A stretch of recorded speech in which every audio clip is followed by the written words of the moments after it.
Hello and welcome to a spooky season millinery video.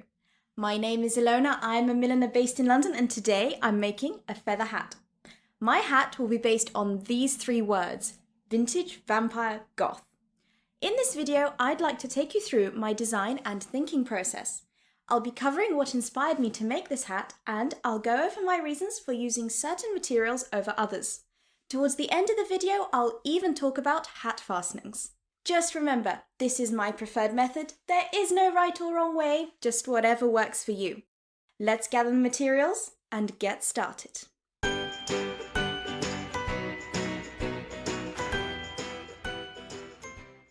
I was inspired to make this hat after watching a TV show called What We Do in the Shadows.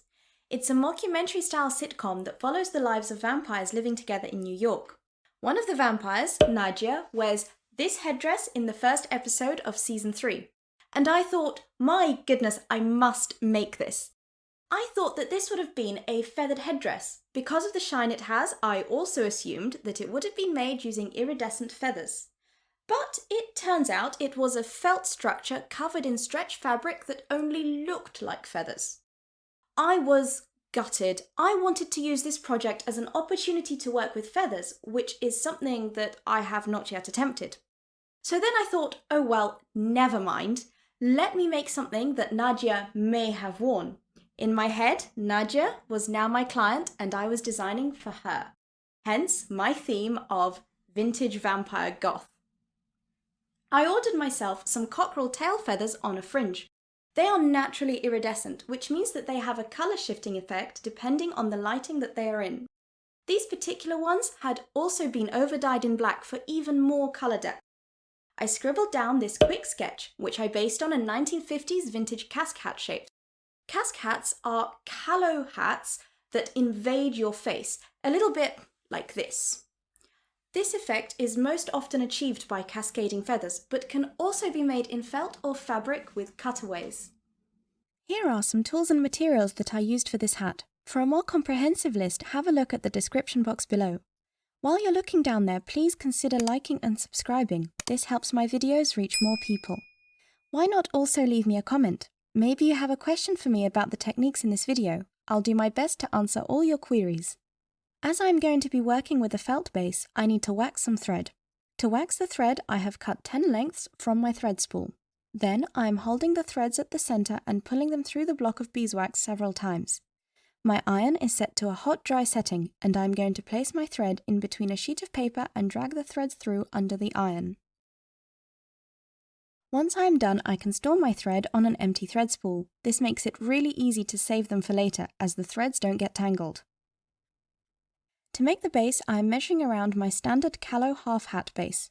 Its perimeter is about 59 centimeters, so that is how much wire I am going to use. Once I cut my wire, I'm going to straighten it out a little bit. Just enough so that it can lay flat on my table surface. I'm using 1.5mm galvanized wire, which I'm going to join using a ferrule.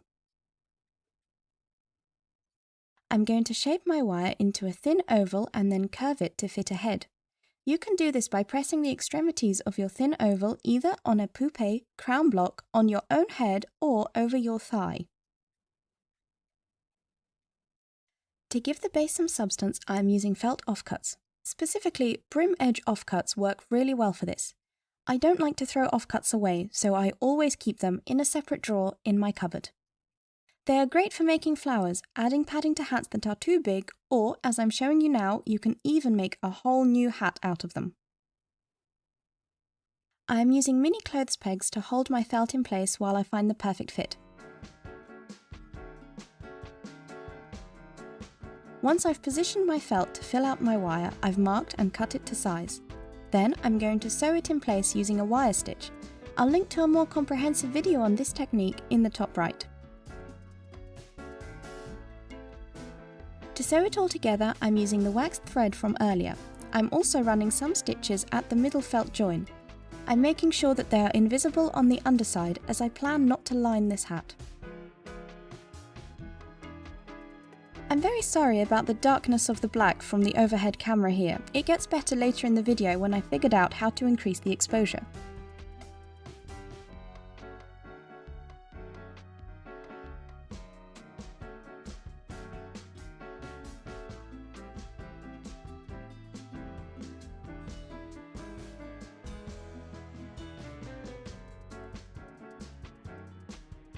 time to tweak the bend in the shape to sit better on a head. I'm using a standard crown block to give me an idea of the kind of curve I need. Now is a good opportunity to stiffen the shape if it needs it. Mine was stiff enough, but if you needed to, you can brush some stiffener onto the top of the shape. Now let's cover all the ugliness. If I was going to line this hat, I wouldn't bother covering the join, but as the underside will be visible, I do want to hide it. I'm using a 1cm petersham ribbon for this, which I've curved using a dry medium iron. I've linked to a video on sewing and curving petersham ribbons in the top right. The other ugliness that needs covering is this wire. I'm once again using petersham ribbon, but this time it's 1.5 cm wide. I didn't bother to curve it, but perhaps in hindsight a slight curve would have made it easier to sew on. I'm using invisible stitches on the underside and not worrying about the visible travel stitches on the top.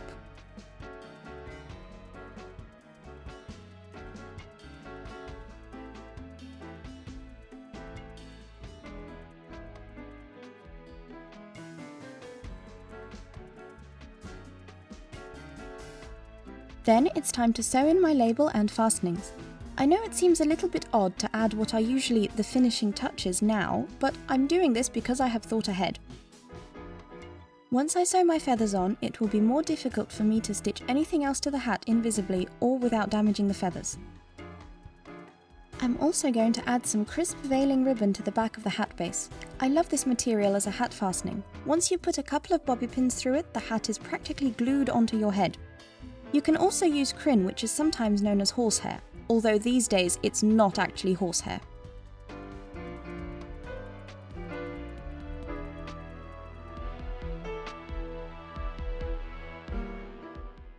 Right, the exciting bit. I'm going to be using iridescent cockerel feathers, which I think perfectly match my theme of vintage Vampire Goth. I'm using feathers that are sewn together as a fringe. I've cut the feather fringe to the length of the back half of my hat shape, plus a couple of extra centimeters either side. Then I'm going to pin it in place. At this point, I tried the hat on my head and realised that for extra security it can do with a comb at the front. I don't like how cold and hard the plastic spine of combs look, so I'm going to cover it in 2.5 cm petersham ribbon. You can also use any kind of fabric cut on the bias. I think velvet works particularly well for this. Covering the spine of the comb also makes it easier to sew to the hat, as you can now sew fabric to fabric rather than plastic to fabric.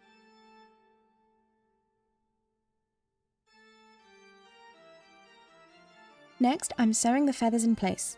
Once again, I'm using invisible stitches. This is why felt is such a perfect material for hats like this. Invisible stitches are easy to do as you can hide your thread inside the felting.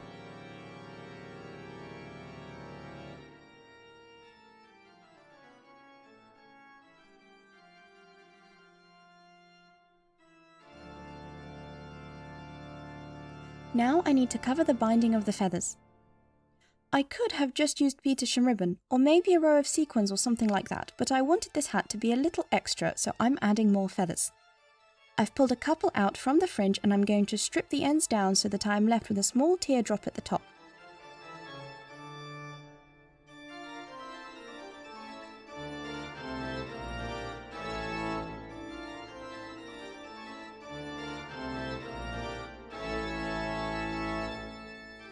If you don't quite like the shape of the feather, you can always shape it yourself using very, very sharp scissors. I'm going to use these cut feathers to cover the steep curves at the sides. Then I'm going to use about 1.5 centimeters of fringe to cover the rest of the fringe binding. I'm positioning these extra bits to fan out from the center back. Then stitch all these in place.